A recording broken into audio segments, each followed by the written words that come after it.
Yuk Bun, seperti biasa balik lagi sama gua Mamang Ojan Juminten. Nah, biasanya nih orang-orang sering merekomendasikan game booster terbaik dan bisa ngatasin lag. Tapi hasilnya ya sama aja kayak nggak pakai game booster. Nah, video Bang Ojan mah beda Bun. Bang Ojan bakalan share tips cara memilih game booster terbaik dan pastinya bakalan sesuai sama harapan kalian.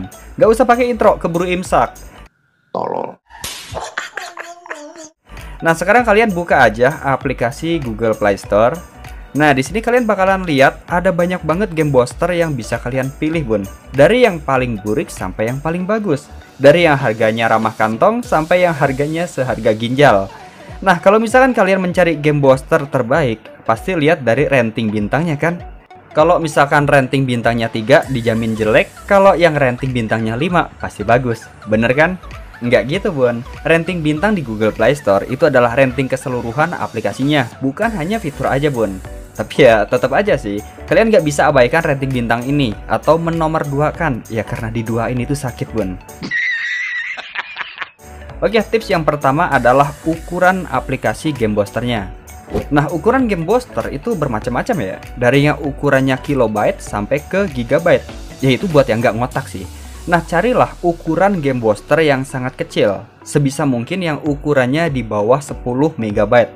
Nah, karena semakin gede ukuran sebuah aplikasi game booster, maka cache dan penggunaan RAM untuk menjalankan aplikasinya bakalan semakin besar. Ya mungkin nggak masalah untuk HP Android dengan kapasitas RAM 6 ataupun 8. Nah, gimana buat kapasitas RAM 2 ataupun 3? Oke, tips yang kedua adalah renting. Yap, baru aja Bang Ojan bahas. Nah, renting itu nggak bisa kalian abaikan juga Bun, karena setiap game booster itu punya bug tersendiri atau terkadang sering error di saat kita menjalankannya. Nah, malahan ada juga beberapa game booster yang di dalamnya itu full iklan Bun, udah kayak mau hajatan. Bukannya ngebut, malah HP kita menjadi kayak kenyot. Next lagi, tips yang ketiga adalah fitur. Nah, di setiap game booster itu punya fitur masing-masing ya. Terkadang ada yang sama dan terkadang ada juga yang berbeda. Ya meski hampir sebagian besar sih sama aja. Tapi ada beberapa game booster yang punya fitur tersendiri. Ya, contohnya adalah mengaktifkan multi-sampling anti-aliasing, terus sistem monitoring, terus zero lag mode, bahkan merubah rendering. Nah, kalian pilihlah game booster sesuai dengan kebutuhan kalian. Misalkan ya, game yang kalian mainin itu adalah game Genshin, maka kalian nggak butuh fitur merubah rendering. Kalau misalkan game yang kalian mainin adalah Mobile Legends, maka kalian nggak butuh fitur yang bernama multi-sampling anti-aliasing Bun. Jadi sesuaikan dengan game yang kalian mainin. Next, untuk tips yang keempat adalah permission. Bang, permission itu apaan Bang? Permission itu adalah hak akses aplikasi Bun.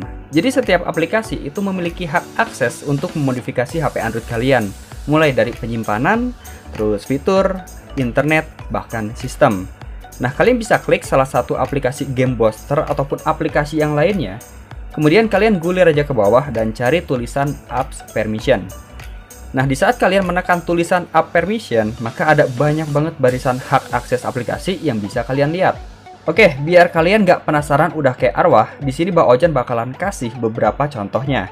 Nah, di sini ada tulisan advertising ID permission, yang artinya aplikasi ini bisa menaruh iklan di HP Android kalian. Terus di bawahnya ada tulisan Run Foreground Service, yang artinya aplikasi ini bakalan berjalan terus di latar belakang dan terus menggunakan memori selama 24 jam.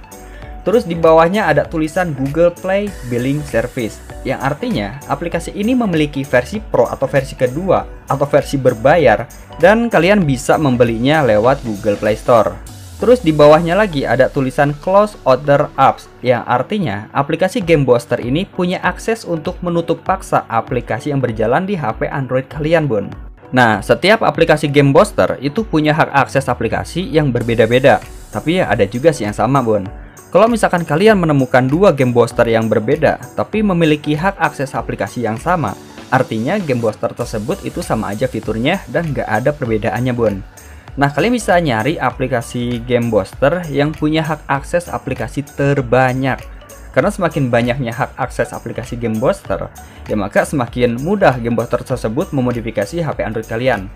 Ya, saran Bang Ojan sih carilah game booster yang bisa memodifikasi sistem, terus mengakses jaringan internet, terus menutup paksa aplikasi dan mengakses file data game.